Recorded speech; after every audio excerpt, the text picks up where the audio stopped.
entonces comenzamos en 5, 4, 3.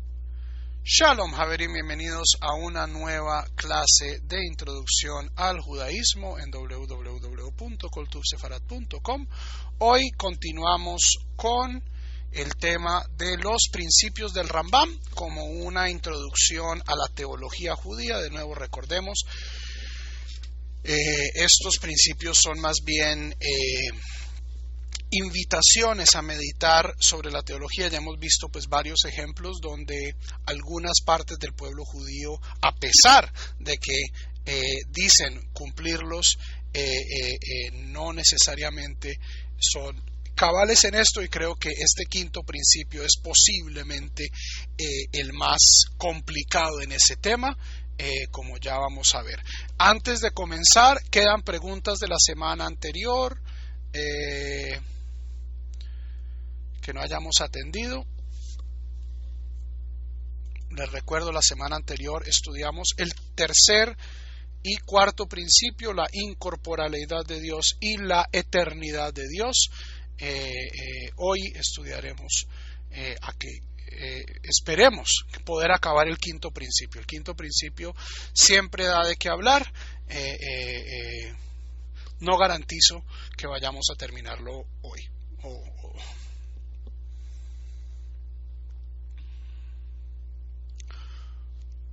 Ok, si no hay más preguntas, comencemos con el quinto principio del Rambam.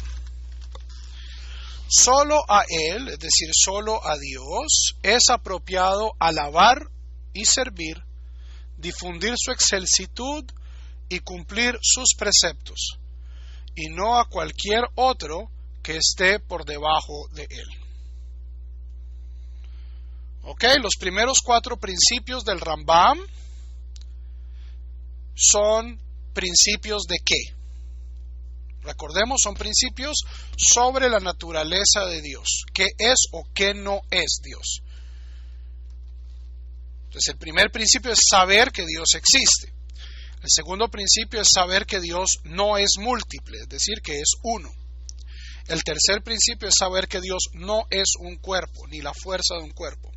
El cuarto principio es saber que Dios no está sujeto a las reglas temporales, es decir, que Dios es eterno. Los primeros 4 preceptos de los 4 principios del Rambam son principios netamente teológicos. Estamos hablando exclusivamente de qué es Dios o qué no es Dios, más exactamente. Pero ya en el quinto principio nosotros introducimos este quinto principio como un principio relativo, es decir, ya cómo nos relacionamos con Dios. Entonces ya aquí entramos al ámbito más de la teología de la religión, sabiendo que hay un Dios que no es múltiple, que no es corpóreo, que no es temporal. ¿Cómo debemos nosotros relacionarnos con Él? Y el primer principio expresado en este quinto principio es que solo a Él es apropiado alabar y servir, difundir su excelsitud y cumplir sus preceptos, y no a cualquier otro que esté por debajo de Él. Ya sean ángeles, constelaciones o cualquier tipo de ente, puesto que todos ellos son limitados. No son ellos los que juzgan, ni poseen libre albedrío para actuar como les place. Y aquí, Javerim, aquellas personas que han estado escuchando o que han estado viniendo a mis clases de Musar, recordarán que tuvimos un larguísimo paréntesis sobre la naturaleza del libre albedrío en el universo.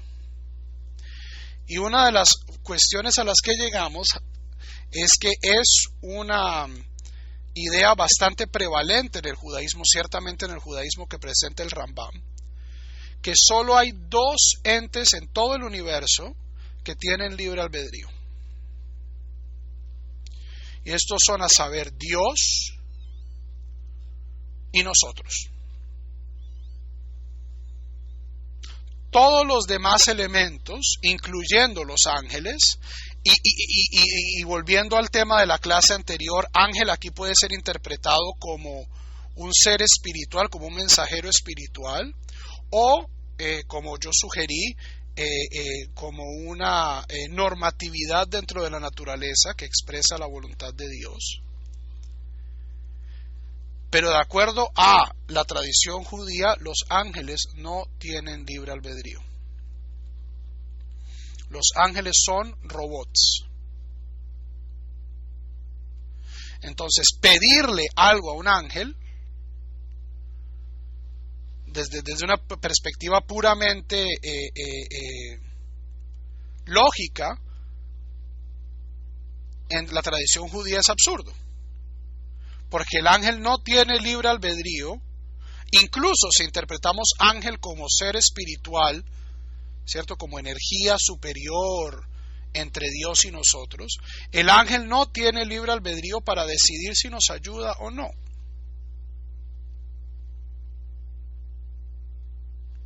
Sino solo a Dios es digno glorificar.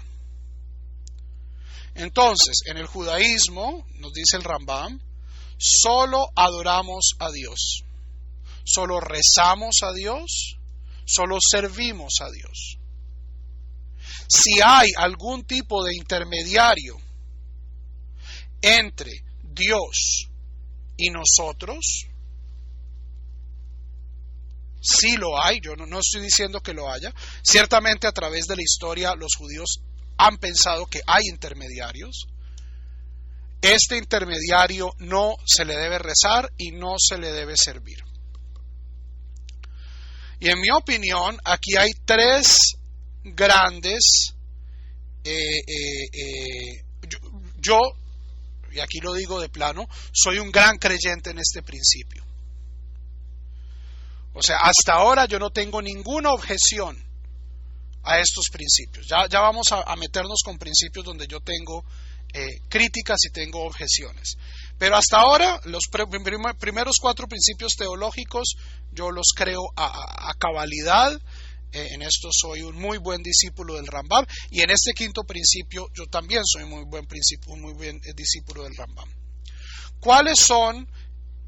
Pero a través de la historia judía han habido sectas y han habido instantes de la vida judía donde este principio no ha sido adoptado a cabalidad. ¿Cuáles ustedes creen que han sido los grandes mediadores que han merecido alabanza y servicio a través de la historia judía, que no son Dios?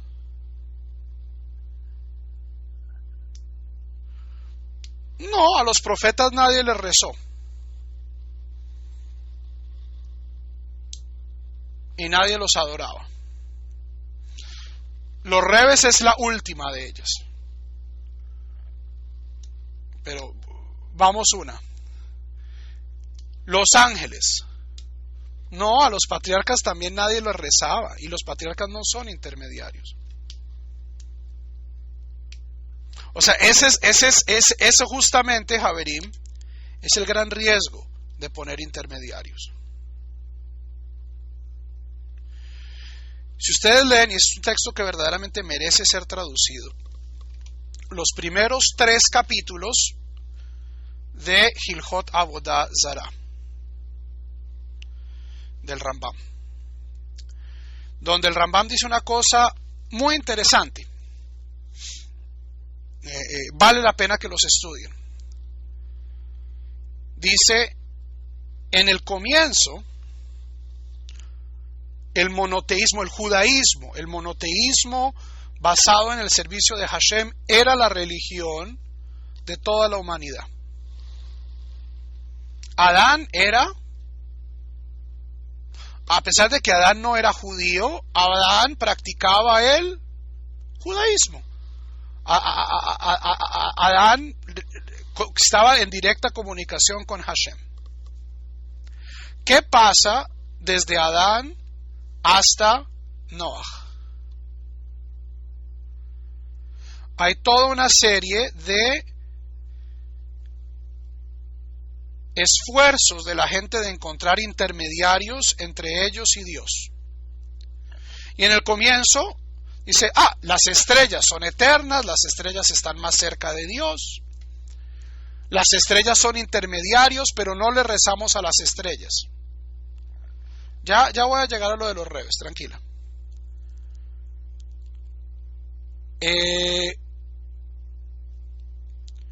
La segunda generación no entiende que yo le rezo a las estrellas como intermediarios de Dios, sino que las estrellas reemplazan a Dios. Y eventualmente yo acabo haciendo imágenes de las estrellas, y un par de generaciones más hacia abajo, el culto de las estatuas reemplaza el culto de las estrellas. Y así es que acaban los seres humanos adorando estatuas. ¿Ok? Esa es la base, como nos dice esto, de la idolatría. ¿Cuál es el error categorial fundamental que está en la base de toda idolatría? Es adorar intermediarios. Ahora, las estrellas han sido un intermediario adorado por muchos pueblos, pero no necesariamente un intermediario judío. O sea, justamente el judaísmo emerge como una crítica, como un rechazo de esta idolatría antigua, donde los astros y sus representaciones físicas eran adorados. En mi opinión, ha habido 3 grandes desafíos a este principio a través de la historia del pueblo judío. El primero de ellos ha sido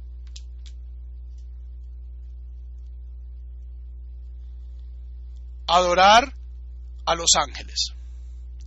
Y por esto es que yo les dije en la clase anterior que yo tengo una versión muy minimalista, tremendamente aburrida de los ángeles.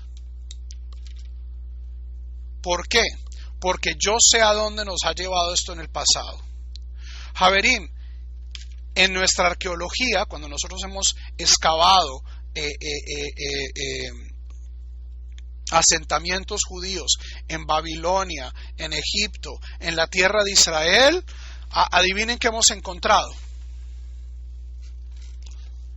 Amuletos, hemos encontrado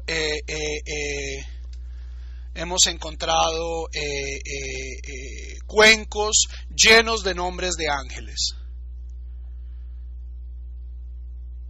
con fórmula en hebreo o en arameo. O sea, las personas que estaban escribiendo esto eran claramente judíos, diciendo: yo voto dar esto al ángel yo no sé qué para que proteja a mis niños. Entonces, cuando uno tiene una angelología tremendamente plástica, y por esto me refiero a que los ángeles tienen nombre y dirección y tienen aspectos físicos, ¿cierto? Y yo sé que Uriel es bueno para los juanetes de los pies, pero Gabriel es bueno para las migrañas y Rafael es bueno para las hemorroides y todas estas cosas. Hay un peligro muy claro y hay un peligro muy inmediato de que yo acabe adorando a los ángeles. Y ha sucedido a través de la historia judía. Ha sucedido, y esto es algo, Javerín, que no, o sea, hoy en día, o sea, mientras nosotros hablamos, hay gente que va a rabinos para que le hagan amuletos de protección contra el mal de ojo y contra las enfermedades y contra yo no sé qué demonio. Y estos amuletos están llenos de nombres de ángeles. A mí eso personalmente me parece una flagrante violación del quinto principio. Ahora, yo no estoy diciendo que estas personas no sean judías.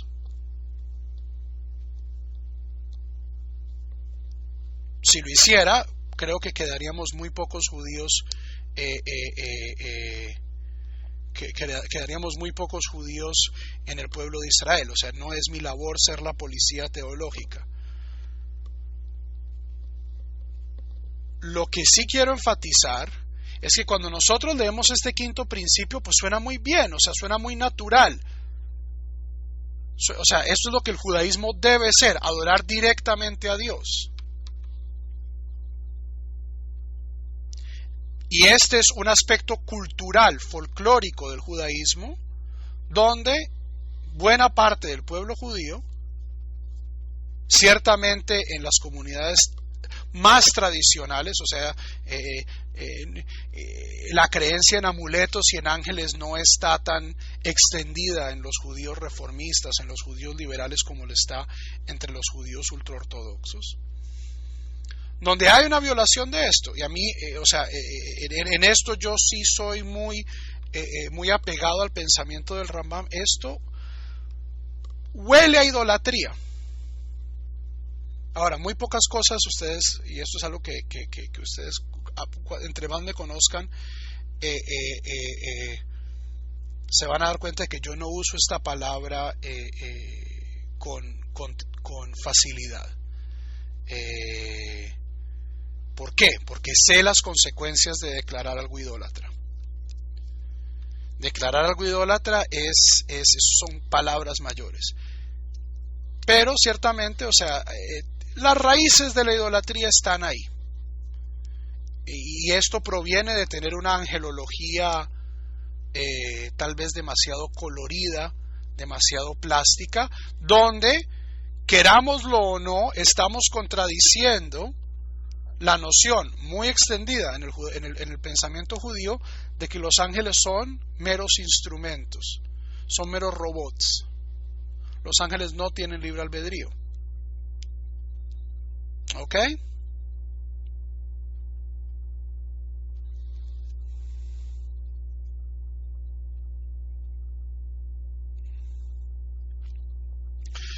Guarden esas preguntas que están muy buenas. Segundo punto. Y aquí me voy a ganar, aquí voy a perder varios suscriptores de YouTube. La segunda gran desafío, este quinto principio del Rambam, es la cábala. Cuando yo tengo, cuando yo divido a Dios en sus atributos y sirvo a estos atributos de manera separada, hay una violación de este quinto principio. Ahora, mucha gente, especialmente aquellos que gustan de la cábala, van a decir, pero rabino, eso no es así. Y quiero invitarlos a que cuando tengan oportunidad abran ustedes un sidur cabalista. No sé si el Birkat Shlomo sea tan obvio. El que más me gusta utilizar a mí, no es que yo lo utilice personalmente, pero lo consulto, es el sidur tradicional de Edot HaMizrach. Esto es del partido Shas, del rabino Ovadia Yosef. Y si ustedes abren la Amidá en este sidur,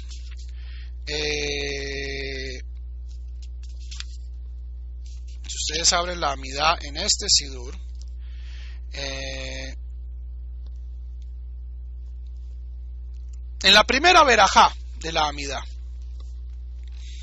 Baruch Ata Hashem, y tiene la vocalización especial del Ari para cada sefirá. Cuando yo digo Hashem, ¿a qué sefirá me estoy refiriendo? Eloheinu velohai avoteinu, Elohei Abraham, y en paréntesis, ¿qué dice? Hesed, Elohei Yitzhak, entre paréntesis, Gevurah, Velohei Yaakov, entre paréntesis, Tiferet. Y así, a través de la Amidá, aparece entre paréntesis las sefirot o los aspectos espirituales a los cuales uno debe dirigir su rezo en esta parte de la tefilá. ¿Ok? De nuevo, no voy a decir que esto hace a los cabalistas no judíos. Ese es un juego que ellos juegan, no es un juego que yo juegue.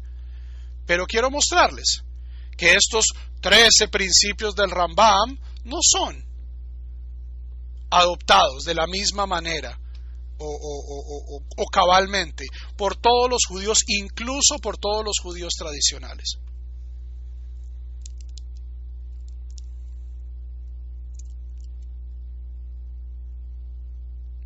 El tercer ejemplo es el tema de los rebes. El hasidismo aparece en el siglo XVII, que comienzos del siglo XVIII. El Baal Shem Tov nace en 1700.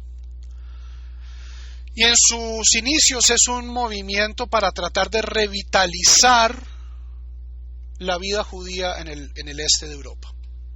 Se había vuelto demasiado intelectual, demasiado elitista, y las grandes masas del este de Europa no tenían un acceso vivencial a Dios. Y llegan los rebes hasídicos y ponen su énfasis en la oración y no en el estudio, en la devoción, y al comienzo todo va muy bien.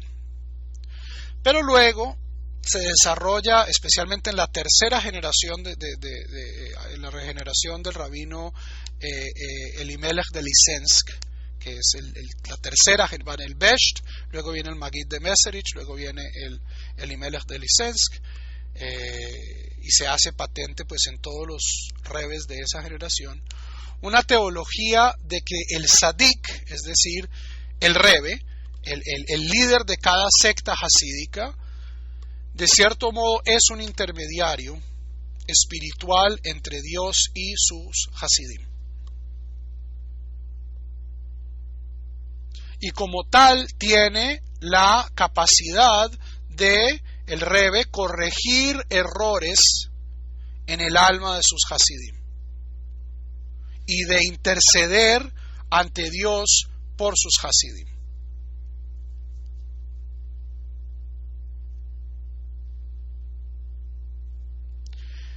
Esta teología causó horror en los círculos rabínicos de la época, el Gaón de Vilna,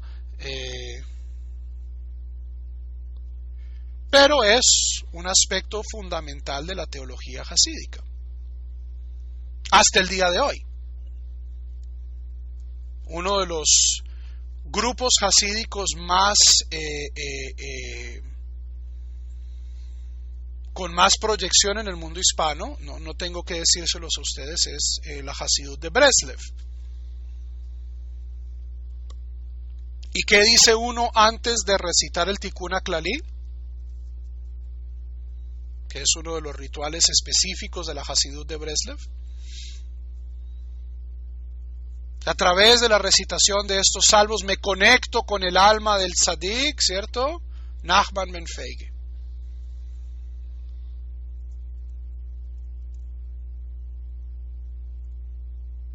El manantial sin fin, y a través de él con el alma de todos los tzadikim. Si uno se toma esas palabras en serio, entonces yo estoy violando este quinto principio. Y si ustedes quieren ver a dónde lleva esa teología, miren el ala mesiánica de Lubavitch. No que todos los hasidim de Lubavitch, no todos los hasidim de Chabad crean que el Rebbe es Mashiach. En efecto, no sabemos cuántos de los hasidim de Chabad creen que el Rebbe es Mashiach, pero hay un grupo, especialmente en la ciudad de Tzfat,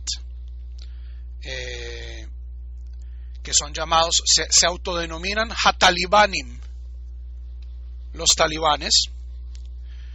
Y para ellos el Rebbe de Lubavitch no es solo Mashiach, a pesar de que murió en 1991, creo, murió el Rebbe, sino que es una parte misma de Dios. Los Chabadnik mesiánicos, en su literatura, en sus kippot, tienen un dicho. Dice, Yehi Adoneinu, Moreinu Verrabeinu, Melech HaMashiach Leolam Vaed. Que viva para siempre nuestro Señor, y Adoneinu, Moreinu, nuestro maestro, nuestro rabino, el rey Mashiach por siempre. Tiene una melodía buenísima. Yehi Adoneinu, Moreinu Verrabeinu, Melech HaMashiach Leolam Vaed. Ay, ay, ay, ay, ay, ay, ay, ay, ay, ay, ay. Fantástico, para bailar, un hit bailable. Los talibanim en Tzfat añaden a esto Yehi Boreinu, Yehi Eloheinu, que viva nuestro Creador y nuestro Dios, Melech HaMashiach Leolam Vaed, con una foto del Rebbe de Lubavitch. Tanto así que en mis días de yeshiva, esperan un Mashiach, pero un Mashiach que ya murió. Cualquier coincidencia con otras religiones no es accidental. Tanto así que cuando vimos uno de estos afiches en Jerusalén, le preguntamos a nuestro Rosh Yeshiva, ¿esto es idolatría? O sea, ¿tenemos que arrancarlo? Y nuestro Rosh Yeshiva, que es una persona de inmensa sabiduría, dijo, ténganles compasión. Ténganles compasión, no se pongan en ese juego. Ese juego lo juegan ellos, ese juego no lo jugamos nosotros. Entonces, aquí tenemos tres movimientos que de cierto modo ilustran dos cosas. Ilustran, uno, que este quinto principio no siempre ha sido fundamental para todos los judíos, a pesar de que lo es para mí, espero que lo sea también para ustedes, y que este quinto principio, la segunda cosa que aprendemos, que este quinto principio es necesario porque establecer cualquier tipo de intermediario entre nosotros y Dios, eventualmente, down the line, ¿cierto? En el futuro, va a generar algún tipo de adoración de este intermediario. Y es por eso, Javerim, que yo, en lo personal, trato de crear una teología minimalista, donde no hay rebes, ¿cierto? Donde no hay seres que tengan un acceso privilegiado a Dios, donde no hay sefirot, y donde los ángeles son más bien leyes naturales que nadie en su sano juicio adoraría. Yo no voy a adorar a la gravedad, no voy a adorar a la constante electromagnética, no voy a adorar a la constante cuántica que mantiene cierto, las partículas subatómicas a una distancia prudente, no voy a adorar el principio de incertidumbre de Heisenberg, a pesar de que para mí estos son ángeles. O sea, esto es lo que la Torah llama ángeles, pero son tan impersonales que no suscitan adoración, a pesar de que yo sé que esos son los vehículos a través de los cuales Dios está sosteniendo este mundo donde yo vivo. ¿Ok? Bueno, hasta aquí el primer párrafo. Ahora, qué pena, Javerim, no quiero tener que subir. Repitan sus preguntas.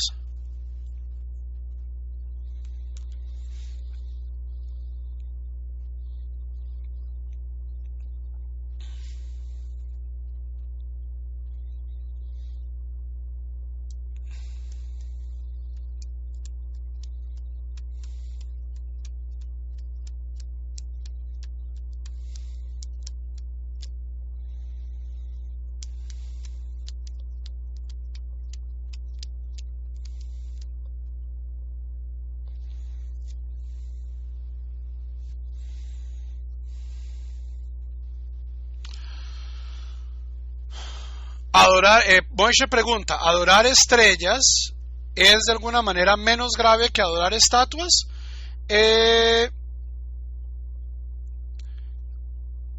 dentro del esquema que plantea el Rambam, me parece que sí.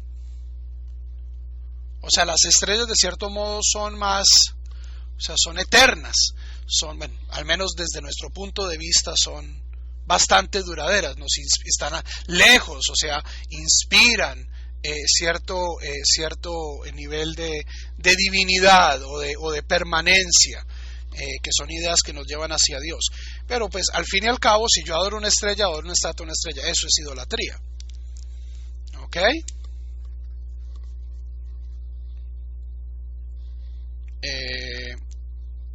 Pregunta César, ¿por qué Dios no le reveló a los demás pueblos que practicaban la idolatría para que creyeran en él?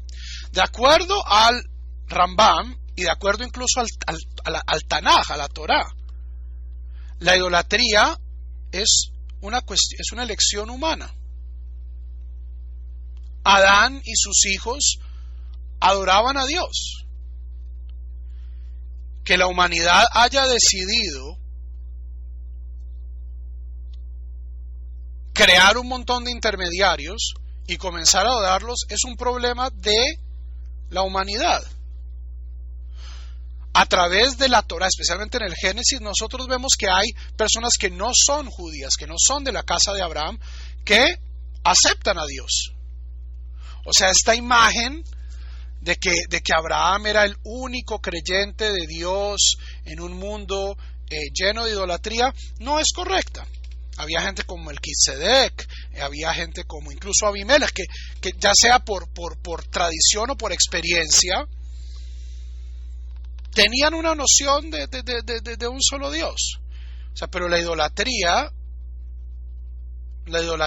es, de acuerdo a la Torá y al Rambam, es culpa de la gente. La gente elige crear todos estos intermediarios y elige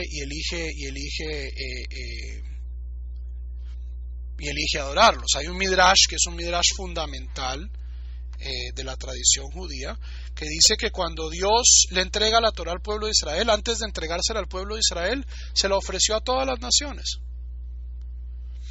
Y las naciones dijeron que no.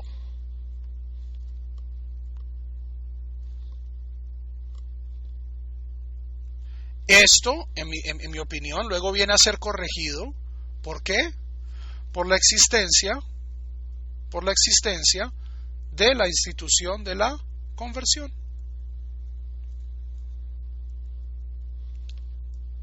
Por eso a mí, cuando la gente dice, que esto es propiedad, el judaísmo es propiedad solo del pueblo judío, yo en esto, como en muchas otras cosas, soy muy apegado al Rambam y digo, no, la Torá es patrimonio de la humanidad. La Torá es patrimonio de la humanidad. Adán practicaba el judaísmo, una forma de judaísmo. Abraham estaba en Brit con el Ribono Shel Olam. Entonces, la gente, ¿qué está haciendo cuando se está convirtiendo al judaísmo? Está recuperando, de cierto modo, su derecho ancestral.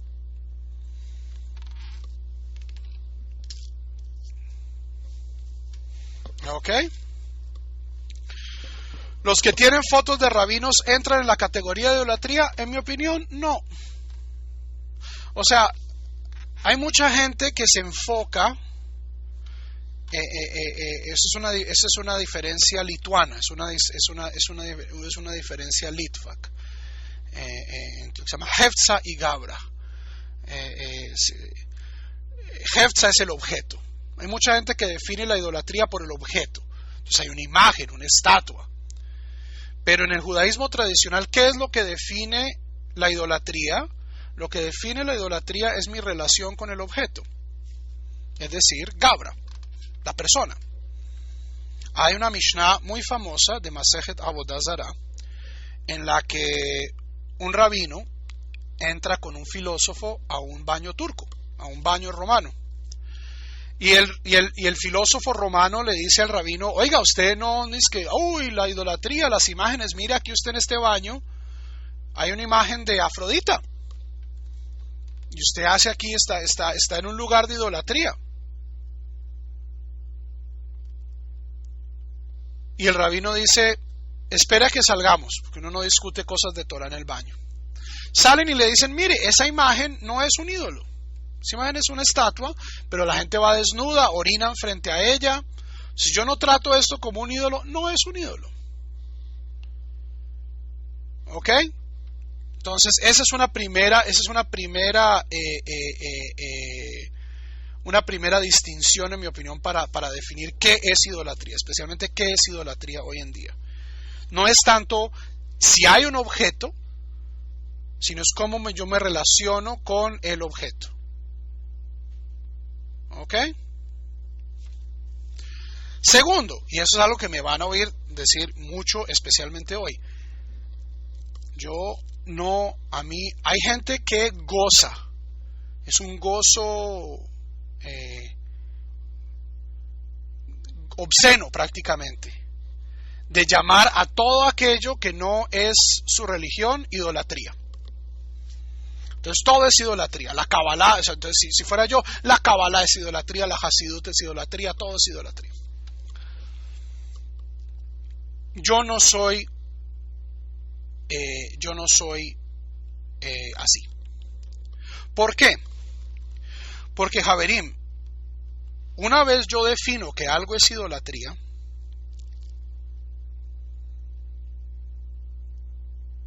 yo tengo una obligación judía de destruirlo.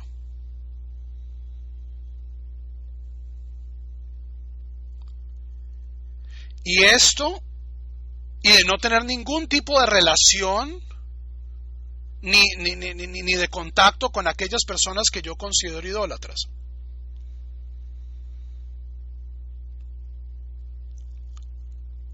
Y si yo siguiera ese comportamiento con la facilidad que mucha gente le proyecta, los cristianos son idólatras, primero acabaríamos muy solos, pero segundo acabaríamos comportándonos de una manera barbárica. El Estado Islámico en este momento está destruyendo la ciudad de Palmira, una ciudad romana en Siria. ¿Por qué? Porque ellos piensan que estos son objetos idolátricos. ¿Ok? Los talibanes destruyeron imágenes grandísimas del Buda en Afganistán. A mí eso no se me hace piedad, a mí eso me hace barbarie. ¿Ok? Entonces yo no quiero ser bárbaro. No quiero ser bárbaro. Y quiero vivir con mis vecinos y con mis compañeros de viaje cristianos y musulmanes y budistas e hinduistas. Y si en algún momento determino que ellos son idólatras, no puedo seguir haciendo esto. ¿Ok? Pero creo que esto va a surgir en las otras preguntas. ¿Ok? Pregunta Javier, ¿la hilula que se hace en honor a los rabinos es un acto de idolatría? No, en mi opinión no. ¿Yo participaría de una hilula? Tampoco. O sea, no porque algo sea, no porque algo no sea idolatría, no significa que yo tenga que participar.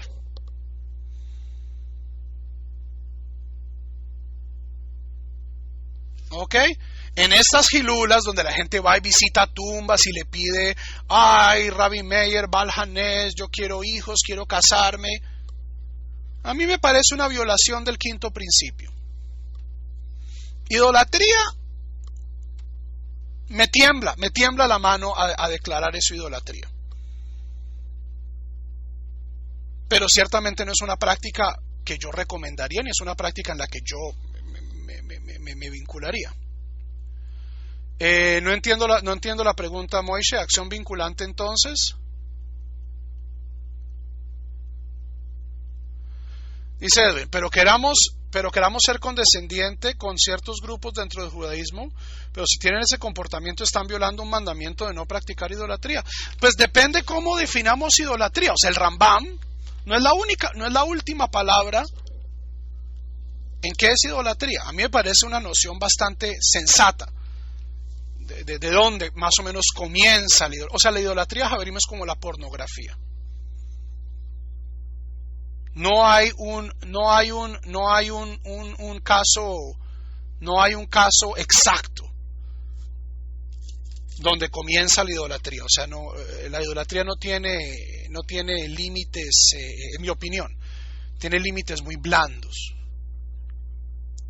Sí, para mí rezarle a los ángeles y rezarle a las sefirot y rezarle a Rebes y ir a llorar en las tumbas de los tzadikim huele a idolatría. Pero no voy a declarar esto idolatría, porque entonces yo tendría que ir a la guerra con mi pueblo. ¿Ok? Y no quiero hacer eso. Yo quiero que haya paz.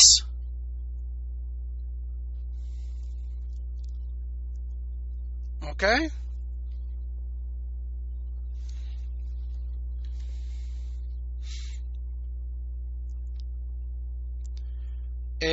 No entiendo qué tiene que ver la pregunta, pero Joaquín, ¿Hashem es el uno que todo la abarca sin principio ni fin? Sí.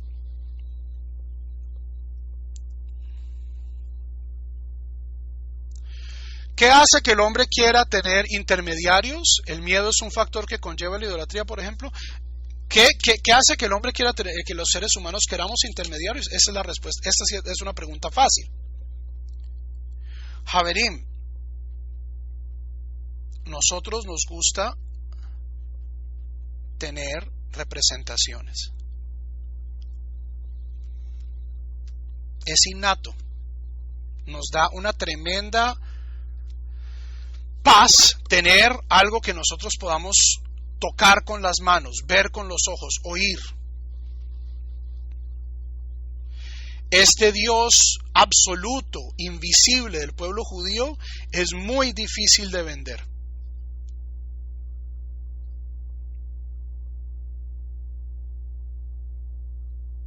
Y si tienen alguna duda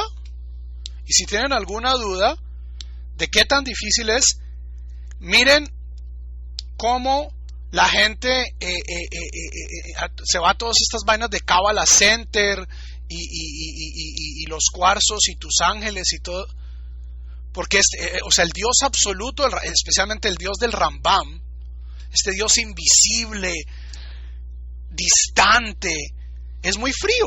Este no es un Dios felpudito, este no es un Dios al que uno puede abrazar en la noche. Es un Dios que es inconmensurable con nosotros. Y a veces uno simplemente necesita un abrazo.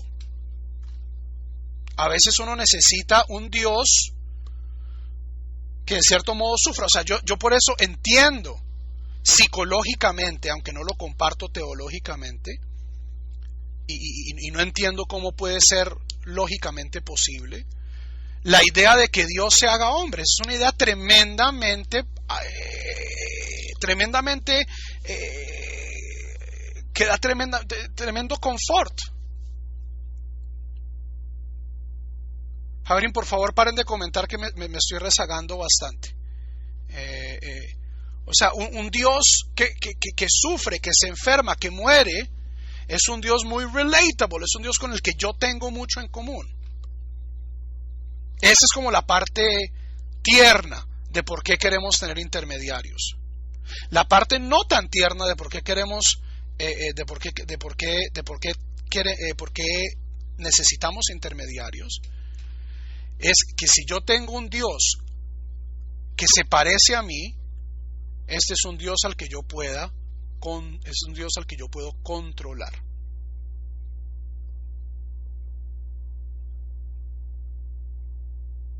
Un Dios absolutamente alien, un Dios absolutamente diferente a mí, es un Dios que yo no puedo controlar, y eso da miedo. Pero en el fondo, Javerim, esa es la madurez que nos exige el judaísmo, y es: nosotros no controlamos prácticamente nada. Nos controlamos a nosotros, y eso muy mal, y en muy pocas ocasiones. Pero el resto del universo, Javerim, o sea, nuestro control es muy poco. Eso es lo atractivo de los intermediarios. Es a lo que yo puedo relacionarme, pero relación también requiere un poquito de control.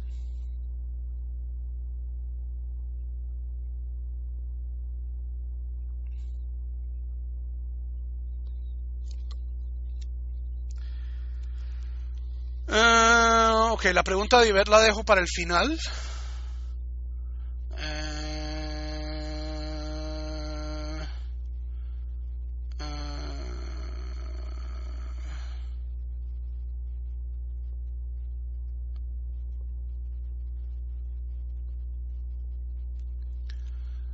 Dentro de los comentarios del traductor dice que dirigirse a las tumbas de los sabios y pedir en honor de estos se apiada de nosotros no es idolatría. ¿Por qué? Porque el autor es un autor ortodoxo. Y esto es lo que hace toda su comunidad. Entonces él no va a decir inmediatamente, sí, todos mis vecinos son idólatras. El Rambam en esto es consistente. El Rambam dice, uno no debe visitar tumbas. En sus alajot de Abelut dice, uno no debe visitar tumbas, rezar en tumbas es una práctica idolátrica.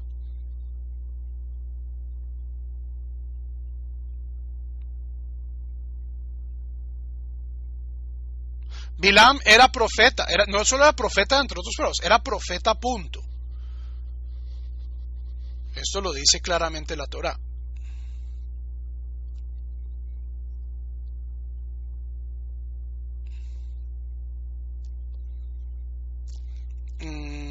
Ahora estoy juntando la pregunta de Ivette con la pregunta de Luz.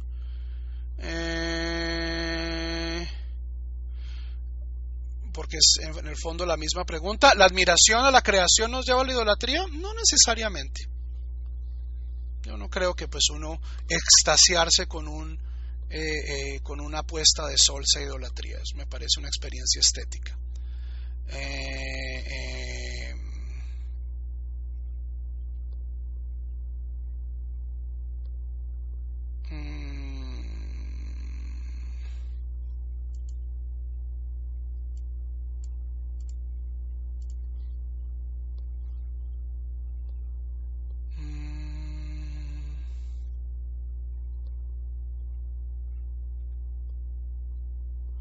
Un segundito.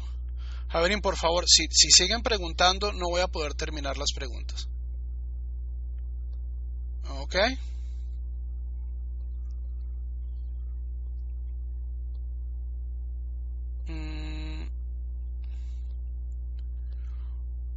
Ok, me parece que la pregunta de Miriam y la pregunta de León podemos encasillarla toda. Con la pregunta de Ivette y con la pregunta de Luz Marina. Miriam presenta un midrash que es una versión de idolatría que es muy común y ustedes la van a encontrar en muchos sermones y hasta seguramente hay algún video de YouTube donde yo digo lo siguiente, y es que idolatría es cualquier cosa, ¿cierto?, que me aleje del servicio de Dios. El ego, etcétera, el internet, ¿cierto?, la adoración de la imagen, y esta homiléticamente pues es una afirmación fantástica, ¿cierto? O sea, ¿qué más nos incita a cambiar verdaderamente a decir, nuestra acción es idolatría? Pero justamente pierde un poco del picante que tiene cuando yo digo que algo es idólatra. O sea, y en esto la afirmación de César me parece que es mucho más bíblicamente consistente, y es algo que los rabinos también enfatizan. O sea, no hay idólatras buenos. La idolatría tiene tiene menos que ver con la teología de la persona que con lo que esta teología lo lleva a hacer. Y en la Biblia constantemente la avodah zará, la idolatría, era acompañada de actos abominables. ¿Ok? Actos abominables. Ya sea de índole de sacrificar víctimas, ya sea de matar niños, ya sea de matar de hambre a una población para traerle sacrificios a la estatua. O sea, eso es idolatría bíblica con todos los juguetes.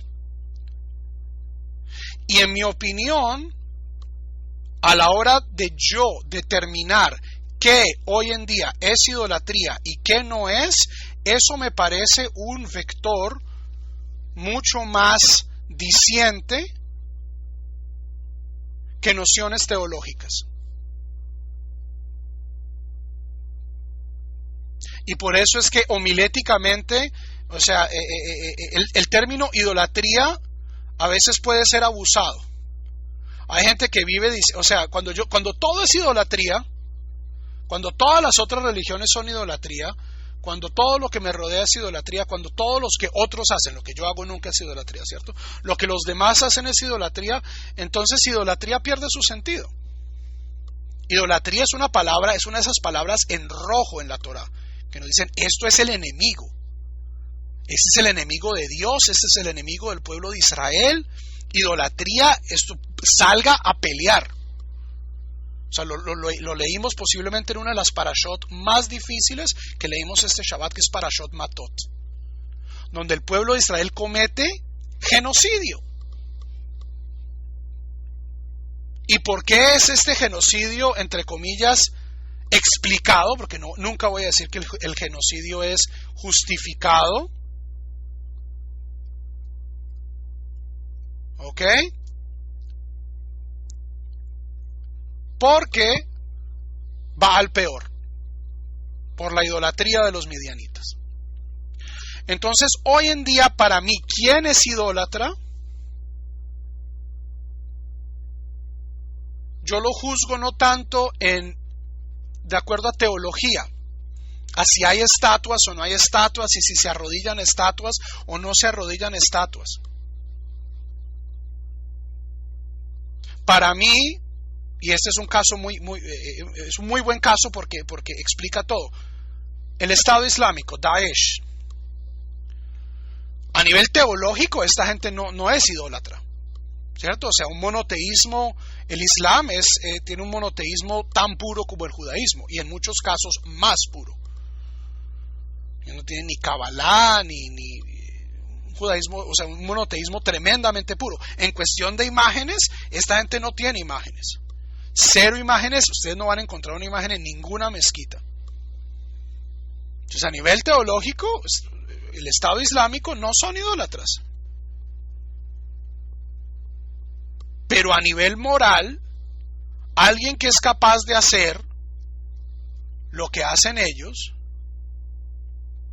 alguien que es capaz de justificar la barbarie que ellos cometen en nombre de la religión, para mí eso es idolatría. A pesar de que teológicamente esta gente nunca se haya prostrado frente a una estatua. Y conversamente, piensen ustedes en alguien como, no sé, la Madre Teresa de Calcuta, o una hermana de la Caridad, que todas las mañanas se arrodilla frente a una estatua de María y le reza, y no sabemos si le reza a María o si le reza a la estatua, pero las acciones de esta persona son un Kiddush Hashem.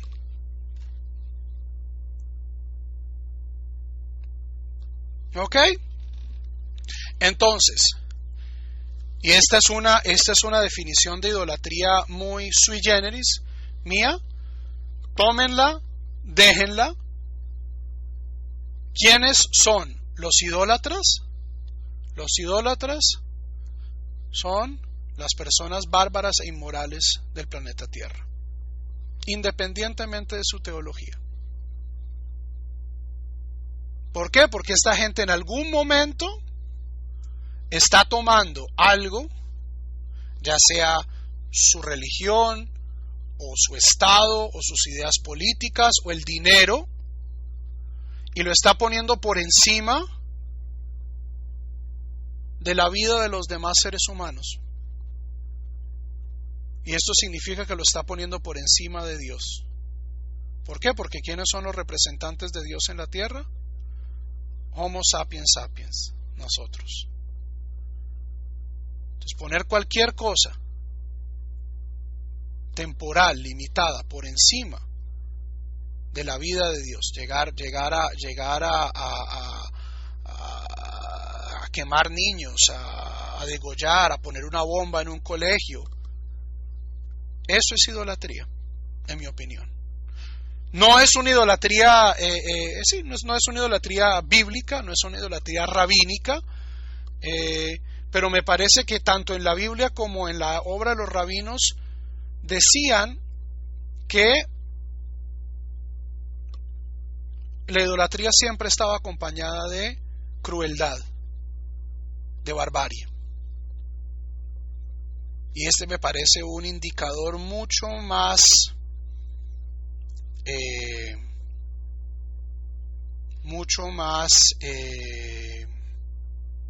diciente hoy que ponernos a discutir de teología. Si una persona es trinitaria o no, si se arrodilla frente a una estatua de Ganesh, y si la persona piensa que la estatua de Ganesh es Ganesh o no es Ganesh, y si Ganesh es uno de muchos dioses o es simplemente una manifestación más del único Dios que existe, y si los budistas son o no teístas. O sea, Javerim, en el fondo uno puede, en el fondo uno puede justificar teológicamente usando sofismas y silogismos. Cualquier cosa puede volverse monoteísmo. Y yo la verdad no he hablado con tantos hindúes, con budistas, pero yo por lo menos yo no tengo ningún problema con los buenos cristianos de este mundo y con los buenos musulmanes. No creo que sean idólatras, y estoy absolutamente encantado de compartir esta tierra con ellos, y de aprender de ellos y que ellos aprendan de mí. ¿Ok? Habiendo dicho esto, eso no significa que todas las religiones sean iguales. O sea, el judaísmo prohíbe hacer imágenes de Dios. Puede que los que hagan imágenes de Dios no sean idólatras, pero eso los pone por fuera del judaísmo. ¿Ok?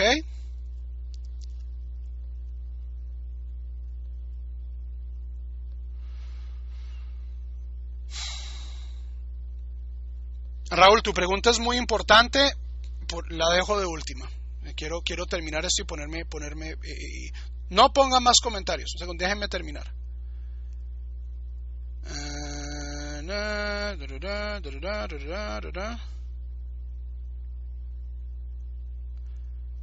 Llevar peticiones al cótel.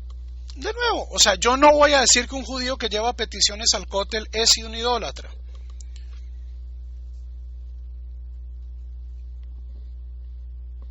Pero hay gente que cree que el cótel es mágico.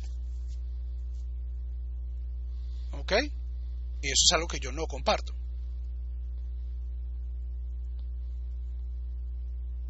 El cótel tiene un significado histórico, tiene un significado emocional, pero que Dios le pare más bolas a algo que uno pone en una pared en Jerusalén, a mí me parece que eso es darle ya demasiado poder a una pared.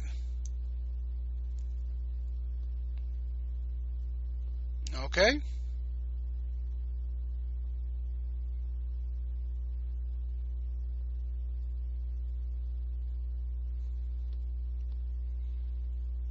No, o sea, y lo que dice Luz es razón. La espiritualidad en abstracto es muy difícil. La mayoría de los judíos no tiene una espiritualidad abstracta.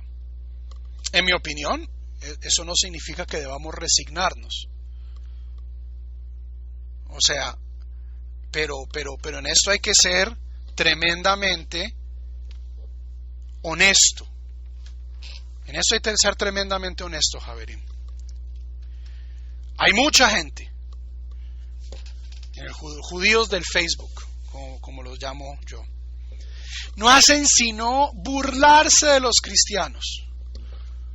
Uy, los cristianos idólatras rezándole a estatuas, psalim, bla, bla, bla, y San Benito, dame platica, y San Antonio de cabeza.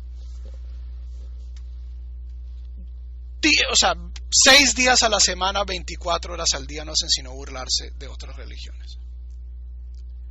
Pero cuando ellos hacen lo mismo, Rabbi Meir, el aja de Rabbi Meir, Anina, ahí sí, y uno se lo dice, pues es lo que está haciendo usted lo mismo, ahí sí pues se arma la de Troya, es diferente, el Rabbi Nachman es un sadik, y estos son transgresores. Entonces, una de las cosas que en mi opinión, tal vez yo sea, pues me equivoque, tal vez sea mi formación religiosa, mi formación filosófica, pero que uno debe ser consistente. ¿Ok? Si mi religión y si mi particularidad y mi religiosidad particular implica llenar el mundo de intermediarios, porque sean mis intermediarios, eso no los hace más válidos que los intermediarios de los demás. Entonces, si usted vive pidiéndole cosas al Ángel Sandalfón y a Rabbi Nachman de Breslav, entonces no se ofusque cuando el vecino le pide cosas a San Antonio o cuando el vecino le pide cosas a Ganesha, que están manifestando exactamente el mismo fenómeno religioso. ¿Ok? E incluso una persona que ha llegado a la conclusión de tratar de mantener su relación con Dios lo menos mediada posible, aún así eso no nos da, yo creo, el derecho o la posibilidad de burlarnos de los intermediarios de los demás. Javerim, la gente aprende más por el ejemplo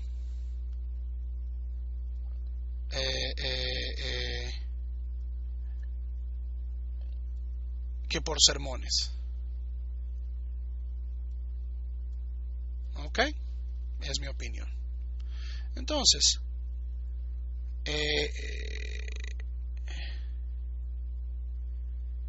cuando ustedes tengan que lidiar con personas de otras religiones, les recomiendo ser profundamente honestos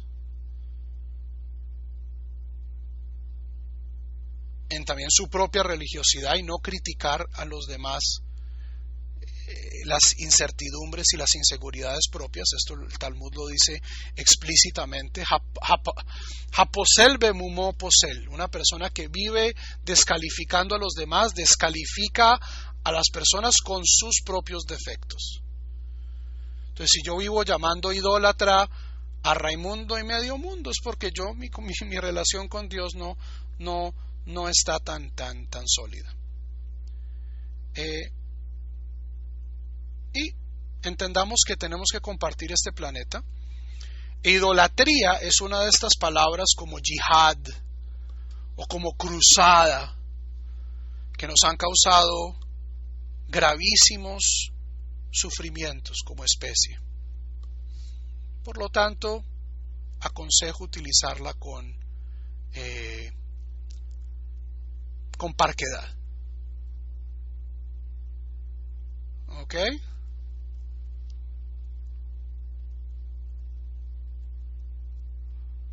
Daniel dice, pero los méritos y transgresiones son personales y no tienen efecto sobre los demás, por lo que no podemos pedir por el mérito de otras personas. Además que la función de la tefilá no es pedir, sino avodat Hashem. Es una versión bastante aterrizada de la tefilá, pero pues estás yendo en esto en contra de 2000 años de folclore judío. No que no esté en 100% de acuerdo con lo que dices,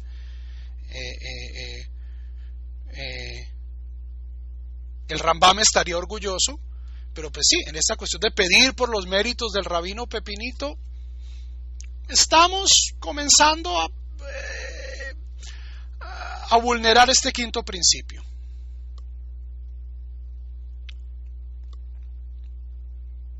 ¿El hombre crea intermediarios por sus dudas? Sí. ¿El hombre crea intermediarios por su ambición? Sí. Y a veces es de manera maliciosa, ¿cierto? Muchas de estas religiones inventadas, como la cientología y el paganismo antiguo, el rey se inventaba un ídolo y un dios para mantener a la gente boba y mantener a la gente asustada. O sea, a veces la gente crea intermediarios por angustia existencial. A veces la gente crea intermediarios por ambición y maldad.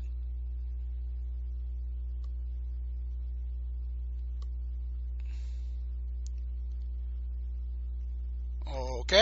Ustedes deben visitar tumbas o no, ustedes hagan lo que quieran. Yo particularmente visito las tumbas para una cosa. Yo visito tumbas para cuidarlas. Yo voy al cementerio de mi comunidad, quito hierbas, me aseguro que esté bonito, me aseguro que las cosas estén en orden, que nadie ha hecho grafitis. Por eso yo voy a visitar tumbas. Visitar tumbas para hablar con la gente, para sentirme más cerca, es algo que yo no hago. Pero pues ciertamente hay un precedente en la ley judía. La mayoría del mundo observante judío lo hace.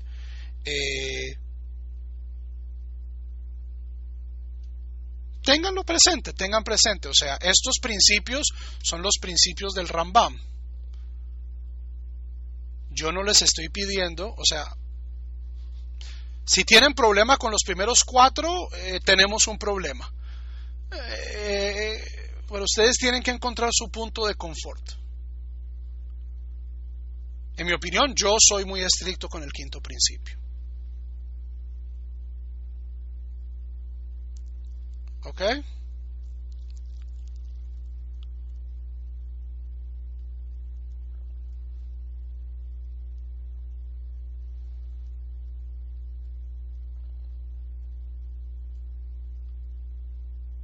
Heschel dice Teresa, Heschel dice que podemos contemplar el atisbo de Dios a través de la contemplación de su creación, pues eso nos produce un estado de arrobo y humildad. ¿Es idolatría? No, para nada. Ya dije la clase pasada, eso en efecto es una mitzvah. Ve'ahavta et Hashem Eloheja. ¿Cómo cumplimos la mitzvah de amar a Dios? Estudiando su creación. Eso no es idolatría.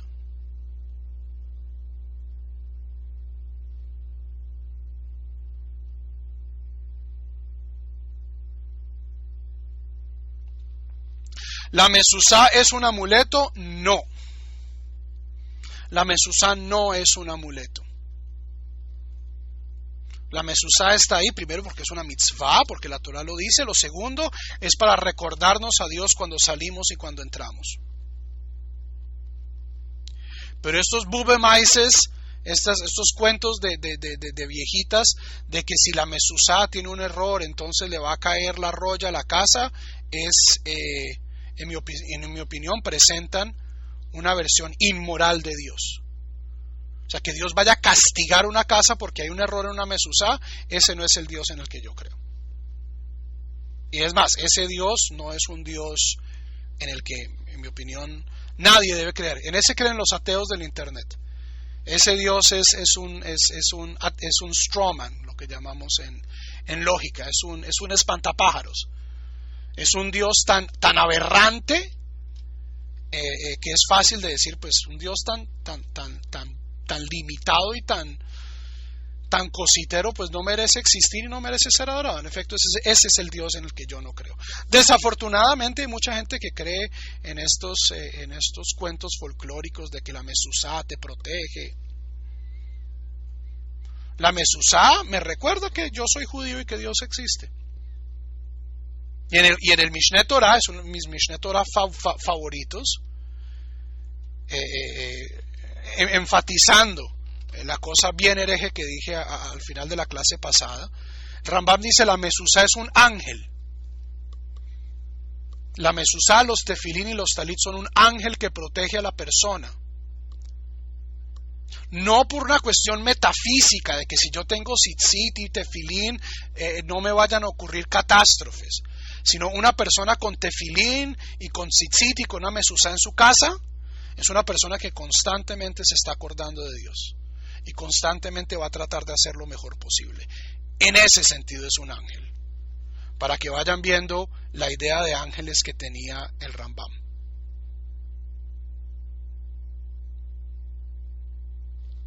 Ok, es una idea, yo creo, bastante similar a la mía.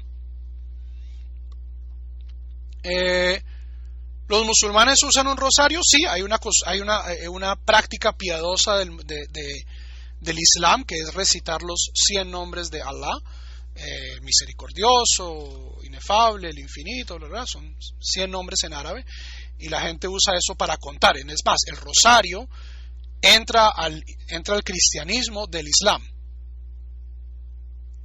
Pero rosarios hay prácticamente en todas las culturas. Los budistas tienen, los hinduistas tienen, los cristianos tienen, los budistas tienen, e incluso hay gente entre los hippies, rabinos de nuestro pueblo, que han inventado incluso para meditaciones judías especies de rosarios, es decir, cuentas. Eso es una tecnología espiritual que pues puede ser muy beneficiosa, a pesar pues de que no es indígena a nuestro pueblo. Aunque hay gente que dice que, por ejemplo, los tzitzit tenían esa función.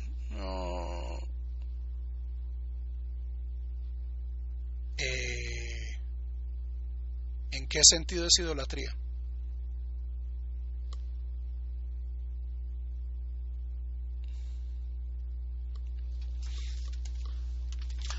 Si la intención de las personas, pregunta Moishe, si la intención de la persona al usar el intermediario no es el medio en sí mismo, sino una catapulta para llegar a Dios, esto es una acción vinculante. ¿Este concepto existe en el judaísmo? Sí. El Rambam no está de acuerdo. Pero pues hay gente rezándole a Rebes, y hay gente rezándole a Sefirot, y hay gente rezándole a ángeles. A mí no, yo no hago eso. A mí no me parece que esté correcto, pero folclóricamente hay judíos que lo hacen. Ahora, si uno le pregunta a uno de estos judíos, ¿usted cree en los 13 principios del Rambam? Dirá, claro que sí. Y si le preguntan, ¿usted cree en el 5.º principio del Rambam? Y les van a dar una explicación llena de teologismos. No, mira, es que yo cuando le rezo al Rebe estoy uniendo mi alma con la de él, bla, bla, bla, en la sefirá de yo no sé qué. Si ellos duermen tranquilos, pues allá ellos. Ok, vuelvo y repito, para mí, Luz Marina, la idolatría hoy no debe ser medida en términos teológicos.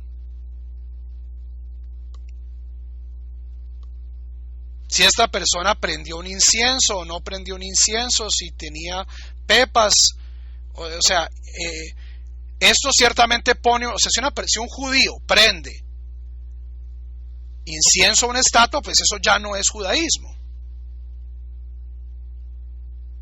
Ok, la mayoría de los judíos no hacen esto. A nosotros lo que verdaderamente obsesiona a muchos judíos es la idolatría de los demás. Para mí la idolatría de los demás no se basa tanto en teología y en práctica, si usan rosarios, si no usan, si tienen estatuas, si no las usan, sino, como ya dije, este individuo, este grupo de individuos, utilizando esta ideología, ya sea religiosa o política, cometen actos de barbarie, cometen actos de crueldad, si la respuesta es sí, yo estoy perfectamente contento en decir, esta gente es idólatra.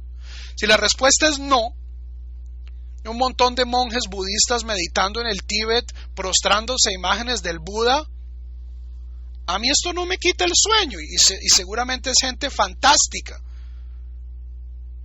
Pero al yo ponerles el mote de idólatras, entonces yo ya tengo que responder hacia ellos. Y yo no tengo tiempo, con todo el mal que hay en el mundo, con todo lo podrido que hay en el mundo, pues no voy a ir a castigar y a romperle los budas a los monjes budistas del Tíbet, porque ellos no le están haciendo daño a nadie. Ni voy a ir a romperle las estatuas de la Virgen a las hermanitas de la caridad, porque las hermanitas de la caridad están haciendo un gran Kiddush Hashem. Están ayudando gente, están dándole de comer a los hambrientos, están vistiendo a los desnudos. Baruch Hashem por las hermanitas de la caridad y sus estatuas, como tú misma diste. Hay gente que necesita otras tecnologías. Ahora, estas tecnologías no son judías, pero pues allá ellos con sus tecnologías, yo no los juzgo y no me compete. No más preguntas, déjenme terminar el texto y luego respondo la pregunta de Raúl, que sé que está en el corazón de varios. Asimismo, no es correcto apelar a nada ni a nadie para que nos sirva de intermedio entre nosotros y Dios, sino solo hacia Él deben ser dirigidos todos nuestros ruegos y dejar de lado otro medio fuera de Él. Eso es lo que el Rambam dice. A este quinto principio, ojo a esta victoria por nocaut. A este quinto principio hacen referencia todas las transgresiones referentes a la idolatría. Es decir, la idolatría es establecer intermediarios. Y la mayoría de la Torá hace alusión a esto. Para el Rambam, buena parte de las mitzvot rituales, y esto es algo que se desarrolla en detalle en la tercera parte del Moreh Nevuchim, de la Guía de los Perplejos, la inmensa mayoría de las mitzvot rituales son para separarnos de esta idea de que Dios admite intermediarios, para alejarnos de las prácticas de naciones que tenían esta idea. ¿Ok? Esta es una versión bastante radical del Rambam. Como ya les dije, posiblemente es el principio de los 13 principios que más gente ignora, o como decimos en Colombia, se lo pasan por la galleta.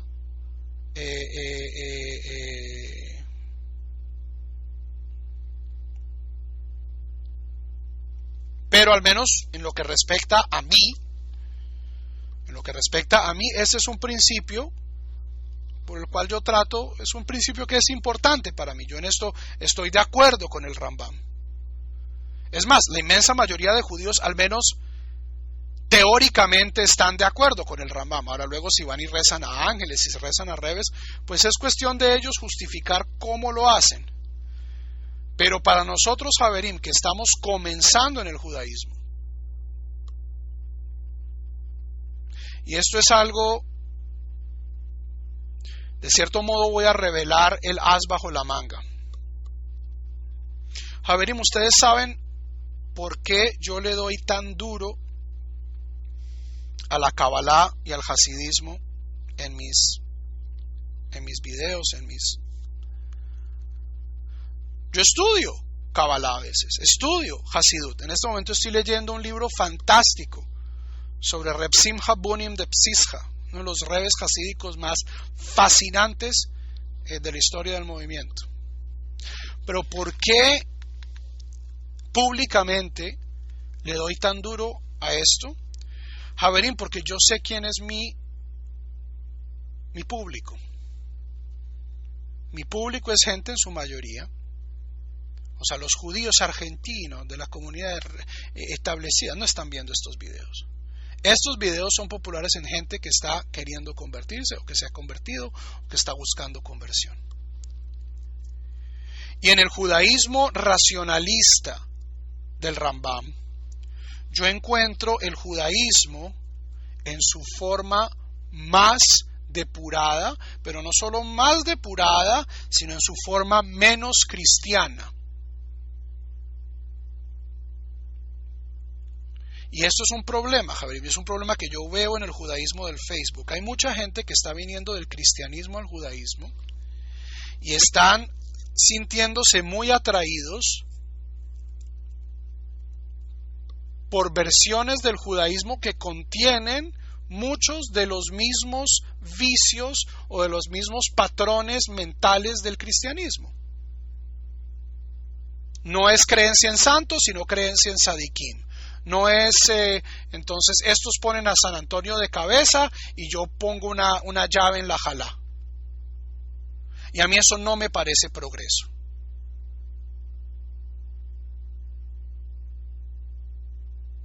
Si ustedes quieren verdadera, o sea, ustedes quieren... no. Yo como rabino tengo la necesidad y el deber de presentar las versiones históricas del judaísmo que son más diferentes de esto, justamente para evitar que gente que está todavía a media agua entre al pueblo. Javerim, créanme, al judaísmo no le hacen falta, o sea, si se van a sumar al pueblo judío 2 millones de latinoamericanos fanáticos y literalistas, mejor que no vengan. Eso no es bueno para el pueblo judío.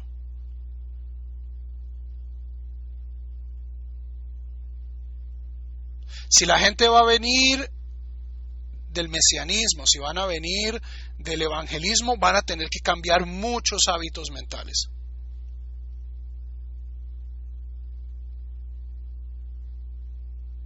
¿Por qué? Porque si no, vamos a estar admitiendo al pueblo judío muchos vicios que el pueblo judío ha trabajado muy fuerte en erradicar.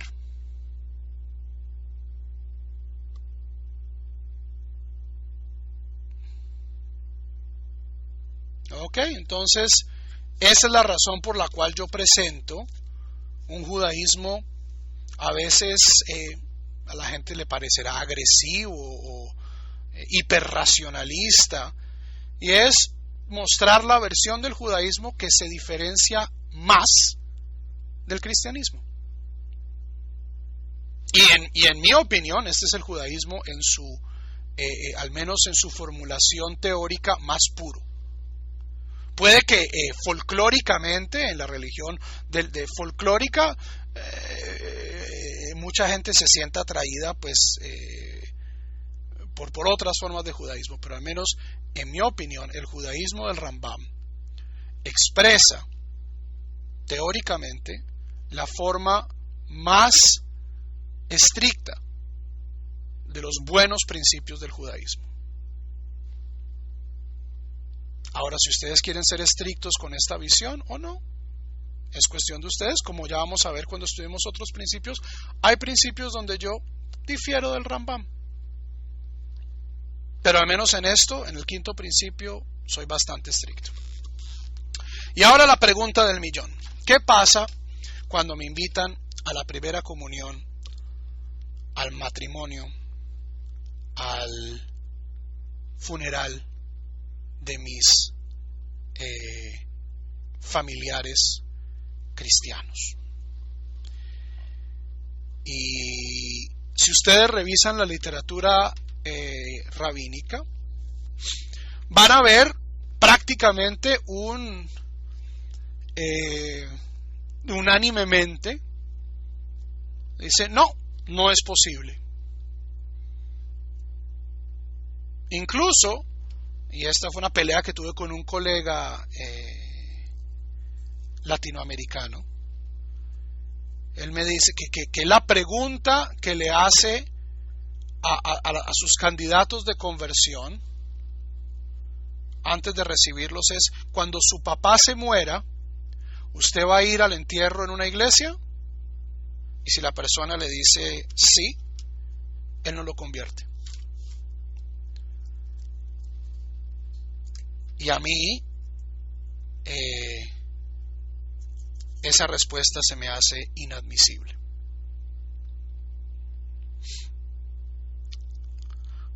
Hay una sugía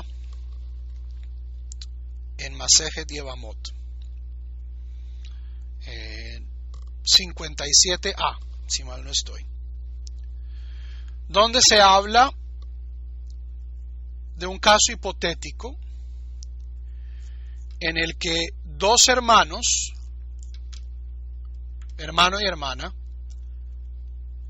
gentiles, se convierten al judaísmo. Ahora, hay un principio que dice Ger que katan shenolad damei. Un converso, un prosélito, es como un bebé recién nacido. No tiene relaciones familiares, no tiene relaciones filiales, no tiene relaciones fraternales. Teóricamente, esta persona, este hombre y esta mujer ya no están relacionados. Pregunta: ¿se pueden casar? Dos hermanos biológicamente que se convierten al judaísmo, ¿se pueden casar? La respuesta de la halajá dice, teóricamente sí. Teóricamente sí. ¿Por qué? Porque ger que katan shenolad damei. Un converso es como un bebé recién nacido. No tiene relaciones ni filiales ni fraternales.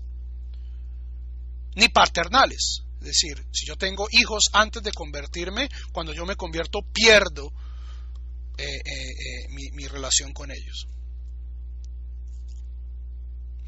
No obstante, dice el Talmud, no los dejamos casarse. Shema yomru bau mi kedusha hamura likdusha kala. No los dejamos casarse para que no digan que vinieron de una kedusha más elevada, de una santidad más elevada, a una santidad menos elevada. Cuando eran gentiles no se podían casar, pero ahora que son judíos, incesto. Y a pesar de que yo no he visto ningún otro rabino que haya hecho esto, yo aplico esa sugía a la relación interpersonal con los padres, incluso en lo religioso. A través de la mayoría de la historia del judaísmo, cuando un gentil se convertía al judaísmo, perdía toda su conexión, o sea, su familia lo desheredaba.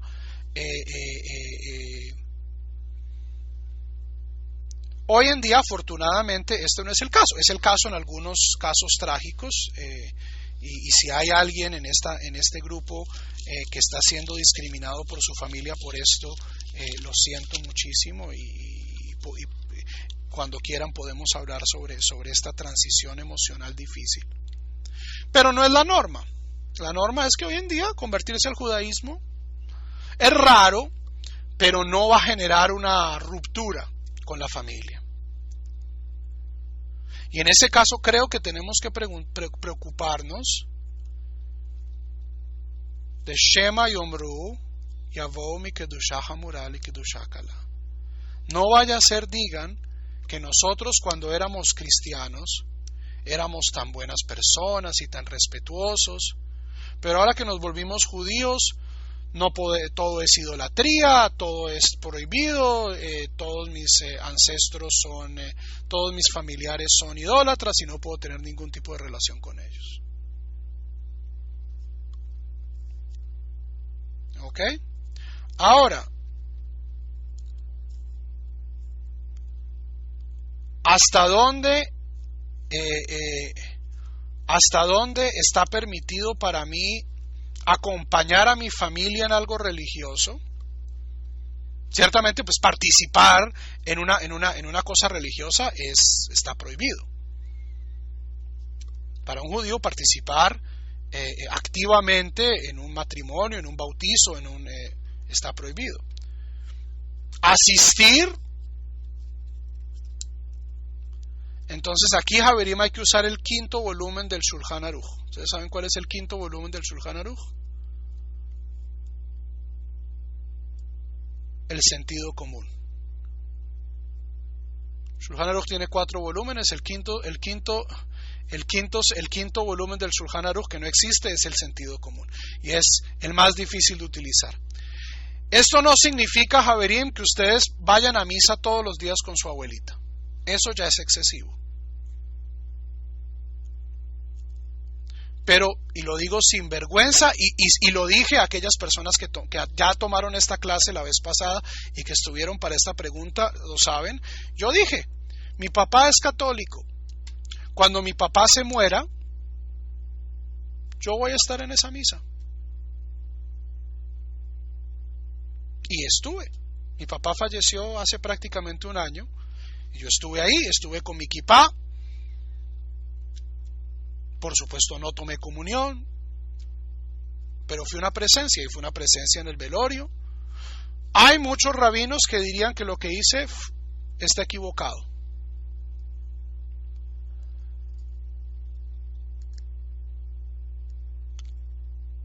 Utilizando un pasuk de la Torah, V'idatem et nefesh hager.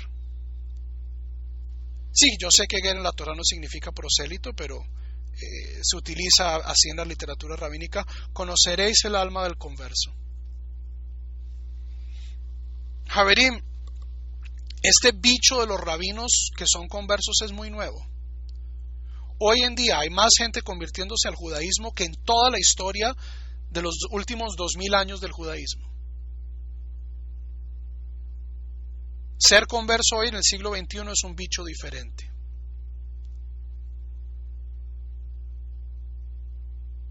Yo no voy a decirle a nadie que acompañar a su familia en un momento difícil o en un momento importante es idolatría. Hay gente que criticaría esto, pero en mi opinión, preservar las buenas relaciones con la gente que nos educó, con la gente que nos ama, con la gente que en cierto modo nos instauró la moral, que eventualmente en muchos casos nos lleva al judaísmo mismo, desconectarnos completamente de ellos, me parece que va a acabar siendo un Hilul Hashem y va a destruir nuestra vida familiar. No hay una fórmula exacta, esto es como la Tzniut, esto no tiene una fórmula exacta. Cualquier persona que diga, la Torah dice que uno tiene que tener la falda 3 centímetros abajo de la rueda. No. Sentido común. Si es la primera comunión del primo, del vecino, del mecánico, del taller, del colegio, de la señora que me hace los mandados, pues tal vez simplemente voy a la fiesta en la casa y no tengo que estar en la misa.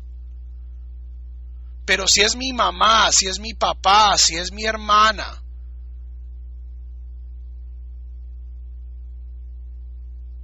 si es mi amigo del alma, es una mitzvah consolar a los deudos de entre las naciones y es una mitzvah ser agradecidos. Esta es mi aproximación a este tema. No es alajá lema'aseh, es decir, no es alajá práctica para todos ustedes, aquellas personas que están en mis comunidades, y se ocurre un escenario en el que no tengan claridad si deben asistir o no deben asistir, con mucho gusto consúltenme. aquellas personas que son Hasidim del Rabino Melman, consulten con él, por favor. Pero en mi opinión no es un área donde hoy en día en la halajá exista un sí o un no estricto. Como les dije, Javerim, el quinto principio nos iba a tomar toda una clase y espero no haberlos desilusionado.